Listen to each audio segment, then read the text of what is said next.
Welcome to the SADF podcast. I'm your host, Tapas Kanti Baul. In this episode, we turn our attention to Nepal, a country still reeling from the seismic Gen Z uprising that shook its political foundations earlier this month. What began as youth led protests against corruption and a controversial social media ban quickly escalated into one of the most violent political upheavals in Nepal's recent history. Over 70 people were killed, thousands injured, and key institutions, including the Supreme Court and Parliament, were vandalized or destroyed. The uprising forced the resignation of Prime Minister K.P. Sharma Oli, and in a historic move, former Chief Justice Sushila Karki was appointed interim Prime Minister. Our government now faces the daunting task of rebuilding trust, infrastructure, and national unity ahead of elections scheduled for March 2026. But how can a deeply fractured society move forward? Can restorative justice offer a path to healing, accountability, and reconciliation?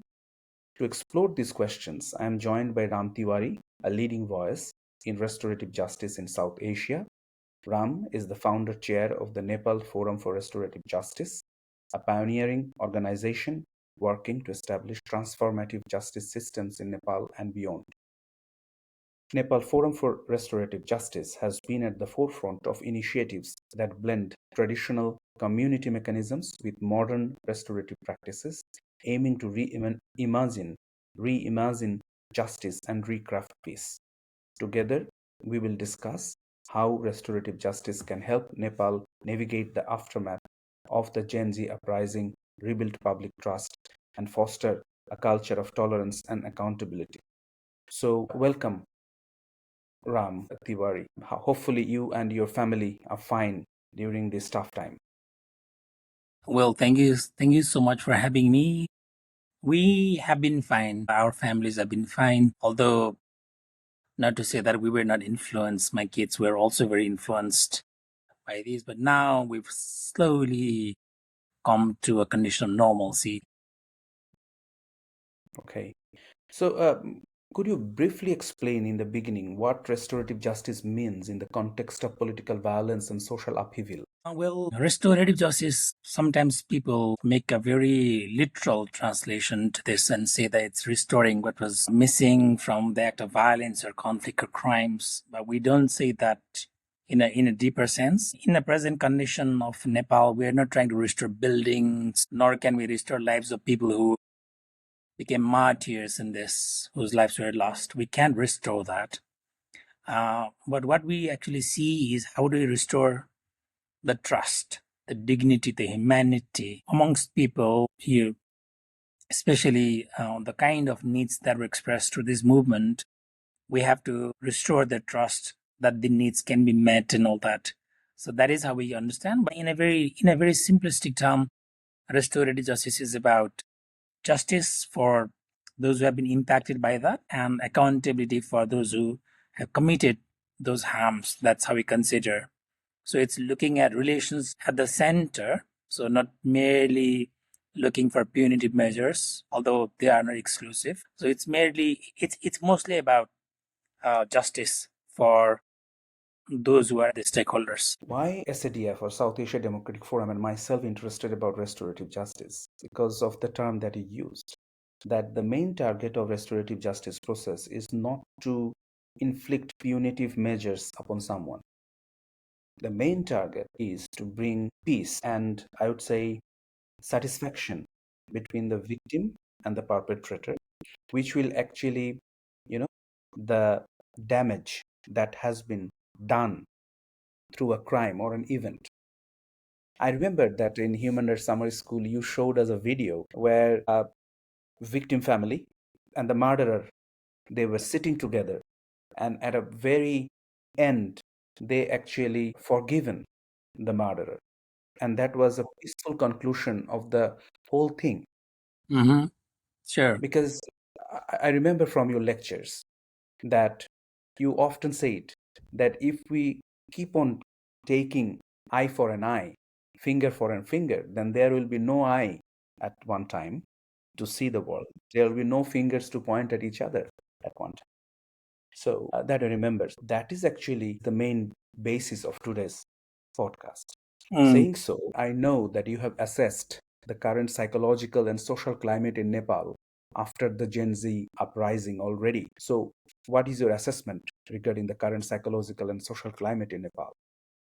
Yeah, to what you refer to as the reconciliation between different parties doesn't come overnight. That comes from a long process of preparations, their willingness to dialogue, willingness for apologies, willingness for accountability.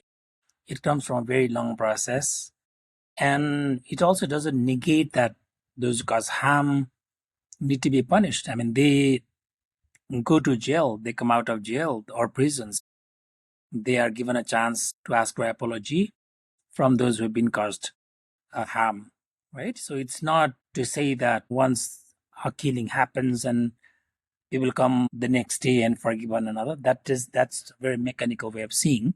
So that is also what happened in Nepal's history, especially in the 10-year long conflict. Um, Although we have the punitive measures in place, there are many communities which have moved on. There are victims who need not just punishment; they need punishment as a sort of justice, as another name of justice. But they need more than that, reparation. They need some ways to move on. You very initially mentioned that more than 70 people in Nepal were killed, and we are at a point where we'll soon forget those numbers. And those numbers are not just numbers, right? We have their families still living with the tears and fears. For them, the 70 lives were gone, 70 worlds were gone, right? Which we don't look at them just as numbers even. So those are hopes that family had on their children. Those hopes were not fulfilled because of the very act of protest and the killing. So even if we don't find murderers, if we don't find perpetrators, what we immediately need to know is that the families still need some reparative, some emotional, some psychosocial support at the moment. They already need that because the support systems are gone. There is nobody sometimes who feels accountable for the harm that was caused, for this irreparable harm that was caused to these families. So this part is already there. We have to put victims at the center. So it doesn't mean whether we find perpetrators or not, whether we find murderers or not. It's the victims which count first. There are people who are injured and their families were there. So the fear that lies is pretty much widespread in the families and the community. So that is what we call a victim here. And going back to your question of the psycho-emotional state of Nepal, I would say that we're still reeling through this. It's very fresh in our minds. The uncertainties loom a lot over us. Even myself, I don't know what's going to happen tomorrow because the fast-paced revolution, the fast-paced change demanded, I believe, fast-paced returns when the new government has been formed. But we haven't seen that, and people are already frustrated by this. It's been more than 10 days or 11 days, and nothing substantial has happened. There is nobody who is booked to justice. Nobody has taken accountability for this. We've seen victims and their families crying and sorrowful and left mostly on their own. The government has given monetary compensation of 1.5 million rupees, which I think is not very restorative way of responding. Actually, you equate somebody's life with money, standard amount of money, and then you forget all the kinds of non-monetary emotional harms that were caused to the victims, the families. We haven't looked at that approach. I think that is where restorative justice comes handy because we want healing, we want accountability, we want to have victims first at the center. Absolutely right. So, what is happening after the uprising? That is also important because we have seen in Sri Lanka, Bangladesh, and now Nepal that scores of public properties are destroyed. In Nepal, for example, Supreme Court, the parliament was destroyed. Do you think that restorative justice process can address such symbolic and material damage? Well, I certainly think that there could be processes where we can talk about the collective loss for all of us in in the event that these buildings were destroyed. Only today, I written a post on my Facebook saying that we are calculating some 2 trillion rupees as a loss because of the vandalism and arsony, but we didn't think of the mere fact that you can't even bring a single life with not 2 trillion but even 200 trillion. So the loss of life is something that's incomparable, right? But the loss of buildings, I'm not comparing, but what I'm saying is that those buildings can be rebuilt generally. And they were government buildings, and there is a reason why the rage was against these government buildings. The sites, these were the sites of something. There is a reason why when certain buildings were targeted and put on fire, there is a reason, I would say. And the reason is that justice wasn't delivered to people on the way that people wanted. Justice became very ceremonial, very bureaucratic, very top down, very prosecutorial, very adversarial. Had it been justice of the people, I would believe that the rage would not have been that strong against the Supreme Court. And I'm a lawyer, so I'm not denying the fact that it is an important institution. But what was burned was a building. So we still have the Supreme Court operating. The justices are back on the bench. There is a new big building behind the old building. So all these can be recovered. That's how I believe. I mean, relatively speaking, what we can recover is the life, is the accountability that might certainly slip from our mindsets. Nobody's going to say, I'm the reason, I was behind all of these, and I'm sorry for this, for you families. Nobody's going to say that here. And that's the big insult to the loss of that many number of lives. That's how I think. What is your suggestion regarding introducing a restorative justice process after this uprising? What should government do and how they should do it? Who should be there? What is your proposal?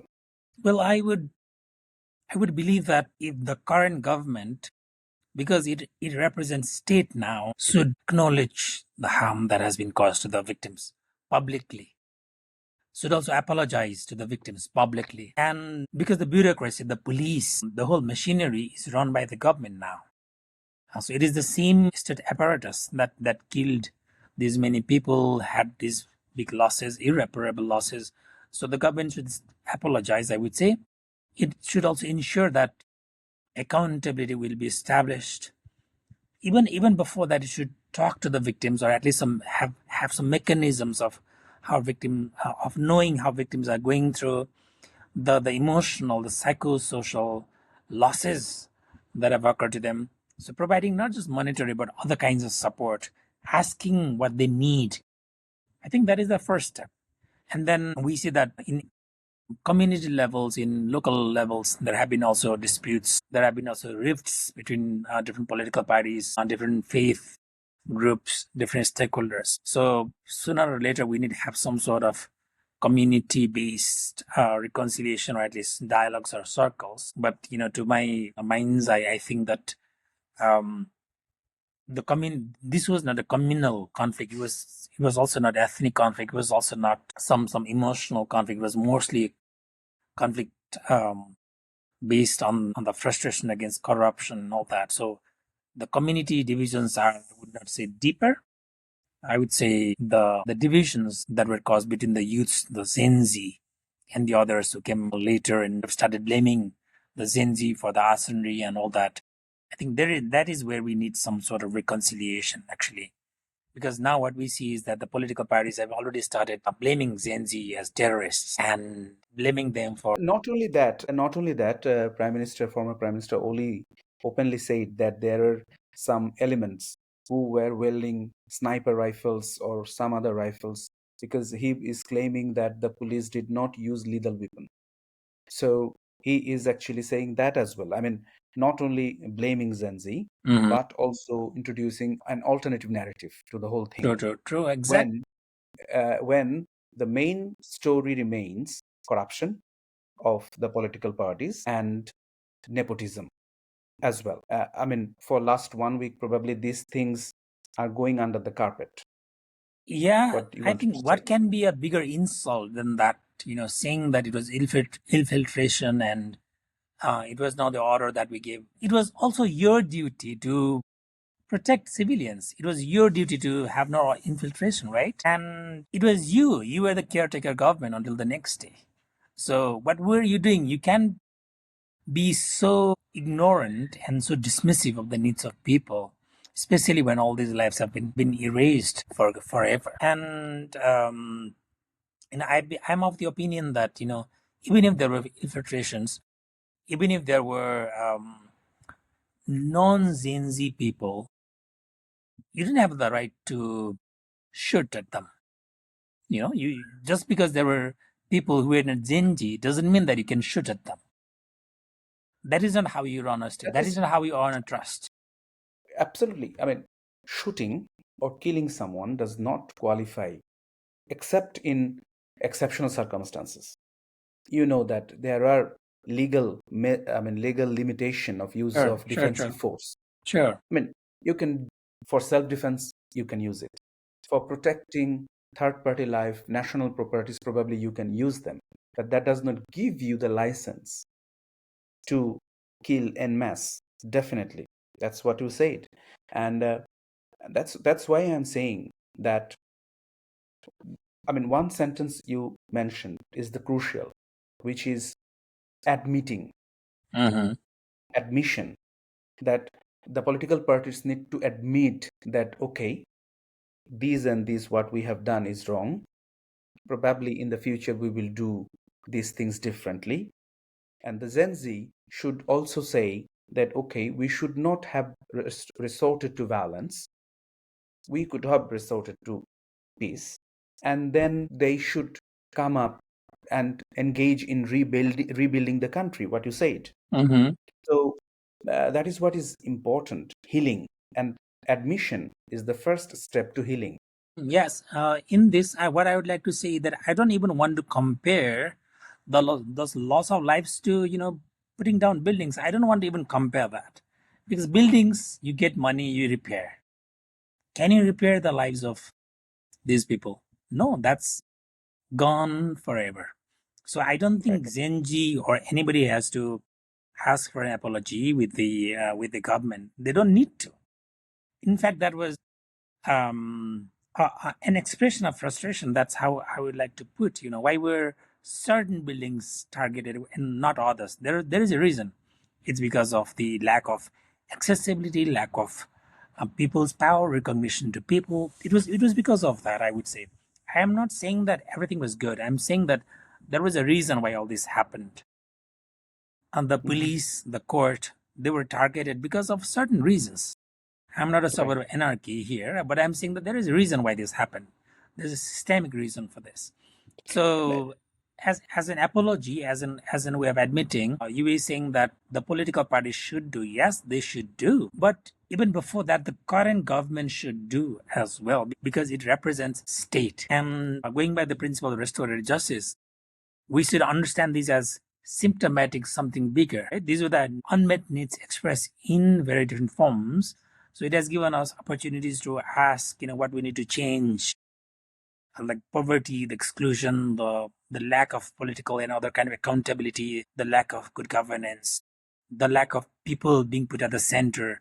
These were the needs. These were the unmet needs expressed through protest or violence. And we have to take this as an opportunity to, transform all these and make it a way that it is not just peaceful by forceful means, but peace by peaceful means, or structural, like justice should be there. Structural peace should be there, not just the Mhm. negative kind of peace.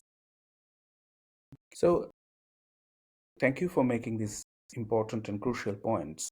Now, what do you think that Nepal should do to rebuild trust in its judiciary, law enforcement agencies, and citizens after such a breakdown? Well, I would think that if I can start from judiciary, the judiciary has been very detached from people. The hierarchies are growing wider. People's frustrations from the courts are rising. I'm not saying this. The government reports also says that victims who the government supposedly represents are also not satisfied by the court outcomes, court results, and we have not seen accountability. So on the one hand, victims are not satisfied. Now, supposedly we are representing victims, but the victims aren't satisfied. And the harm doers, wrongdoers, criminals, they also do not feel accountable. So what is the court serving actually? So it's not neither making somebody feel that justice has been served, and it's also not making the other party accountable. The recidivism, the crime reoffending happens a lot. There's a repetition of certain kinds of crimes. There is structural violence against certain groups of people, and the courts have been, I would say, very distant from these realities on the ground. So now, post 2015, I would say Nepal has entered to federalism. Now there are more rooms for the local governments to operate in ways that they really cater to the needs of people. So maybe that can be strengthened. Judiciary can be more people-centered.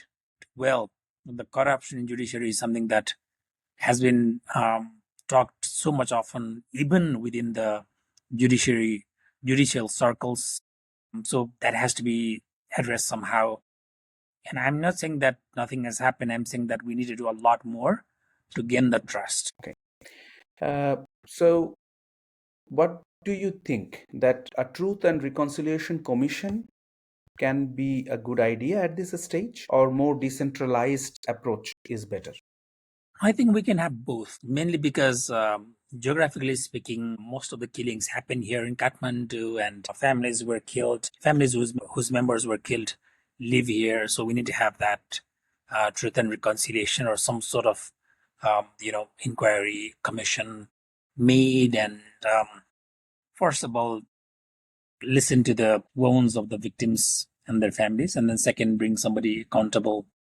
So that is what we need. And as a form of decentralization, there needs to be efforts to have some sort of community-based dialogues, or some sort of peacebuilding effort that can be done. What I would also think is that the loss of 70 lives and counting is a big memory in the history of a country. In a country's life, that is a very big and important day.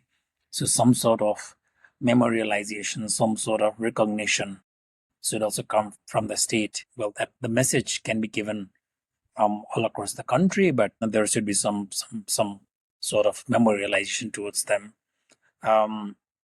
Trust can be rebuilt, of course, but not without having victims at the center.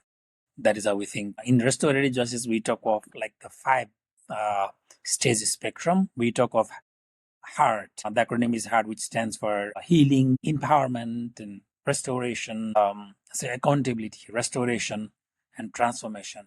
So that is how we actually think. What we need the most urgent is healing and empowerment for the victims, because for many of them, everything has gone in an eon of a second, right? And then we need accountability as well, because we didn't want to see people, walking scot-free, dismissing what happened and calling this an act of terrorism. And then we need some sort of restoration of humanity, some sort of respect.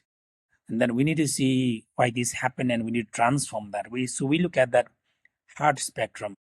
And I believe that this was a calling for something bigger, I would say. This didn't happen overnight. There was long-held frustration against something. And, it got represented in a form of protest or Gen Z movement. So I would, as a practitioner or a student of peace and conflict, also think this as an opportunity where we can do something bigger and deeper. Right. Now, there are risks of misapplying restorative justice, right? Mm-hmm. Certainly, yeah. So what are the risks do you think there is in a politically charged country like Nepal, and how these risks should be addressed? Well, generally, the main risk comes from the fact that many people don't understand what restorative justice is. Many people think that restorative justice is not punishing people, or it's being soft on crime, or it's saying apologies and forgiveness. It's saying that this is about carceration and all that. It is not that. It isn't that. That's a very simplistic and even misguided understanding of restorative justice. Restorative justice is all about making people feel that justice has been served, and also making somebody accountable to what has been caused because of their actions.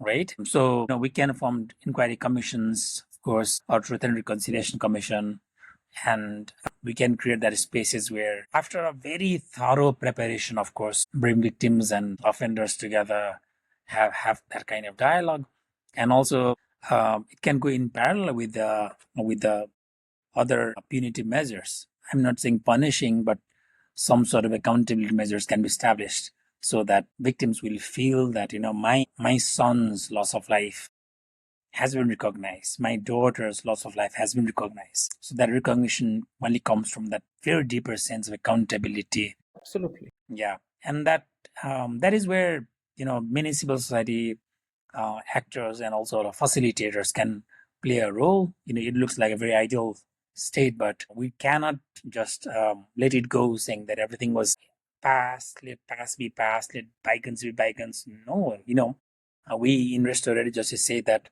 you can have an, you can be an ex-offender, but you can never be an ex-victim. Right.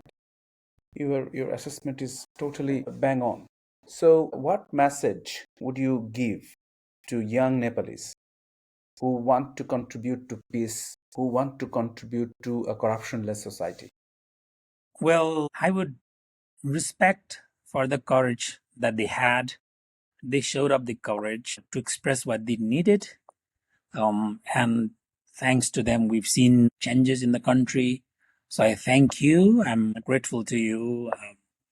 You've even showed us the path of justice. But what I would like to assure is that we will be always on your side, um, and the cries for accountability will be addressed. I would say this is not the time where we can become neutral or impartial. This is the time where we have to be on the side of justice, on the side of the victims, on the side of those who have been suffering, and it's you. So we're with you. You've created uh, hopes in the country. So you are not just warriors, you're peace warriors, I would say. So thank you, the whole Gen Z and people who were behind this. Now, before we close, just this question popped up into my mind, that how we can use restorative justice to address crimes like corruption. These are grand crimes. Well, in restorative justice, we don't say that restorative justice is a excuse me, is a panacea. It's not a panacea. It's not a solution to everything. When some um, somebody or some communities are impacted so deeply by certain acts of violence or crime or conflict, that is where we bring restorative justice. So in events like corruption, in what we find rampant in the country, maybe there are other measures to do that. Maybe there are more accountability centered measures. Um, Maybe when the emotional wounds are deeper because of that, maybe we can at least have some restorative circles. Maybe the use of restorative circles could be bringing the voices, bringing the poor people, bringing those who are at the margins at the center, having their voices count, and see what they're expecting. Because of, I've seen that because of corruption, somebody in a very rural village has not got a medicine worth 100 rupees. So that is such an insane and such an inhuman way of treating your own citizens, right? And it's because of the lack of accountability on the state's part, on the government's part. So we can bring the voices out, perhaps, in a very loose sense of restorative justice. Right. Thank you very much. Thanks a lot, Ram, for your kind words. I will say that Nepal stands at a crossroads. The conversation around justice must evolve beyond punishment and retribution. Restorative justice offers the framework for healing, not just for victims and perpetrators, but for entire communities fractured by violence and mistrust. We hope today's discussion with Ram Tiwari has shed light on the possibilities of reconciliation and peace building in Nepal. If you'd like to learn more about the Nepal Forum for Restorative Justice, visit nepalrestorativejustice.org. Stay tuned for more episodes with South Asia Democratic Forum as we continue to explore the challenges and hopes of South Asia's democratic transitions. Until next time, I'm Tapas Kanti Baul. Thank you for listening. Thank you for having me, and thank you for the great work you're doing.